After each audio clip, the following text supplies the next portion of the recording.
When lawmakers return from recess on Monday, gun control, school safety at the forefront of people's minds, what happens in the House of Representatives? Well, I believe that's going to bring about new discussions that we have not had, that kind of in-depth discussions, specifically on things that the President has talked about. Do we raise the gun limit from 18 to 21 like it is in Chicago? Bump stocks, cartridge rounds, how many capacity hold? A lot of that's going to be part of the discussion. Can it all get done, or can some of this get done in probably the 24 to 32 hours that we're in town? No, but we'll set some of the precedent as far as the debate going into the following week. So you expect that a vote could come as soon as 2 weeks from now? I don't know that it's 2 weeks from now, but I would say sometime in March you'll see some kind of legislation hitting the floor, some of Cornyn's work, specifically as far as how much of what the President has asked for will actually get to the floor of the next 2 or 3 weeks. It will be fast, but we'll see. I have an idea that some of that will actually make it to the floor. So this time is different. Well, and really that's part of the problem that I have with all this, in the sense that this was an incredible outrage. We should all be outraged at the tragedy. But over the last few years, if you look at Chicago, there were 1,300 kids that have been shot, 167 of the same age. It seems like there's been no town halls. There's been no outrage until this last event. I'm bothered by that. I think many Americans are. So if this is what takes us to have some conversation about what we need to do in the future, absolutely. At the same time, making sure that as we look at and protect the Second Amendment, that as we look into this, that we don't cut into those who are certainly law-abiding citizens as well. Have you received assurances from leadership, from Speaker Ryan's office, from Republicans in leadership, that they're committed to having a vote in March?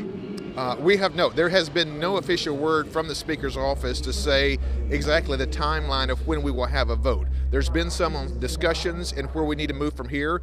Obviously, what the President talked about, that's been circulating among the members, specifically even the Republican Study Committee. But as far as specific dates on votes, nothing's been offered yet. I want to talk about other things, but just staying with this, specifically on the Republican Study Committee and specifically with the President's proposal to consider arming schools or to removing the gun-free zone. Is that something that the RSC is on board with? Are you personally on board with that? We have not brought that specific proposition to the Republican Study Steering Committee. It's a member of 12 that we talk through these issues. As far as me personally, I don't want to force anybody to carry a gun who's uncomfortable with that, but at the same time, and not just try to sound like I'm speaking out of both sides of a mouth, for a teacher who wants to be able to arm themselves, they ought to be able to have that right and that privilege to be able to do so, providing they're a law-abiding citizen. All right, and I just want to be clear here. You're predicting that in March there'd be some type of vote in the House on some type of school safety package, gun safety law. I would be very surprised, and I'm not trying to be the wise one here and predict the future, but I would be very surprised if there was something that didn't come forward for a vote, whether it's bump stocks, whether there's age discussions. I think we'll see something like that happen in March, but I'm not privy to the place at this point to see what that looks like. Switching gears now, another key issue for you is your work on criminal justice reform. Yes. Walk me up to speed about the timeline for that, but also specifically, this is largely a bipartisan type of issue.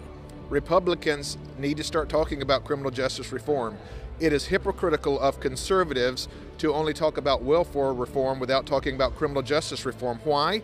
But both are systemic from the broken family. So we need to start talking about the family. Over the last few years, last few decades, our family units have gone from 80% down to about 20% in some of our communities. That should be a problem for all of us. So when we get to welfare reform in the next couple of weeks, what specifically could be attached to that with criminal justice reform, or what component of criminal justice reform could be attached to welfare reform? Well, if you want to get specific, I could give you one according to our surveys gets between 80 to 90%.